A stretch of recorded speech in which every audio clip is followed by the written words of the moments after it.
When your land is producing and providing, then it's providing you health financially and physically. Soil health is just like a healthy person in a way. The better health that our soil has, the more food we're able to grow. In good years, you do really good, and in bad years, your soil, you rest your soil, and then your soil has the potential to come back much quicker after a drought period. You have this direct link of what you're putting in, the efforts that you're putting in is providing for you and your family and beyond. By keeping the soils healthy, they're able to help keep the animals healthy during dry years. Particularly with the youth that I'm seeing in that area, is it just provides hope.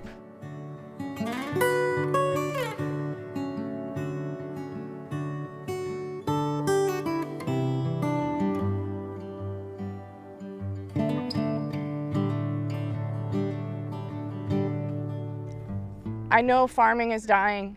I've watched it. Most farming is now hobby farming, or it's alfalfa here in New Mexico. Farming and ranching is very difficult because we don't have any control over rain, we don't have control over markets, we don't have control over weather. Most farmers are not making a living anymore, so they're having to do an outside job. Farmers now get maybe 12 to 14 cents on the dollar, and much of that is because we've gone into doing so much of the production ag model. When I left college here at New Mexico State, I was taught it's all about yield. It's about yield, control nature. People are coming to realize that under conventional farming, the current inputs that they're doing, there's no more bump in increase. The resource has been depleted and you're not going to be able to fix it with chemicals.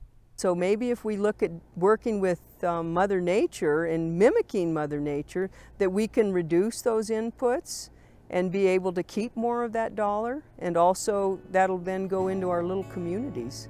The beautiful thing is farming and ranching has the ability to be very profitable. Make a living and prosper, not just struggle. I can remember as late back as 1968, and I'm a little kid at that time. My generation, we grew up out in the farm all the time, and we went on to farm over 70 different varieties of vegetables, all kinds of varieties of squash, melons, broccoli, cauliflower, Brussels sprouts, eggplant. It's a matter of how much can we produce from the ability of that soil to function. So are we just producing one commodity, or are we truly producing nutrient-dense food? We would sell those at the Los Alamos, Taos, Espanola, Farmers Market, co-ops. And then are we stacking enterprises so that we're producing more than just one thing? Instead of just producing beef cattle, do we have hogs? Do we have poultry? Are we producing honey? Do we have bees? You know, we should have a myriad of different enterprises. So the easiest part of our operation was that everything we grew sold, and sold at a premium price, because everybody wanted nutritious, nutrient-dense crops. Right now, most of our farms and ranches are run on ancient sunlight. Ancient sunlight is diesel, fertilizer, chemicals, fuel. It's going to have to be a carbon-based soil biology approach, and you're not going to ever be able to improve any of your resources. We're talking about clean air, clean water, conservation, managing salinity, pollinators, wildlife, nutrient-dense crops. You got to go soil health or you won't be able to get there.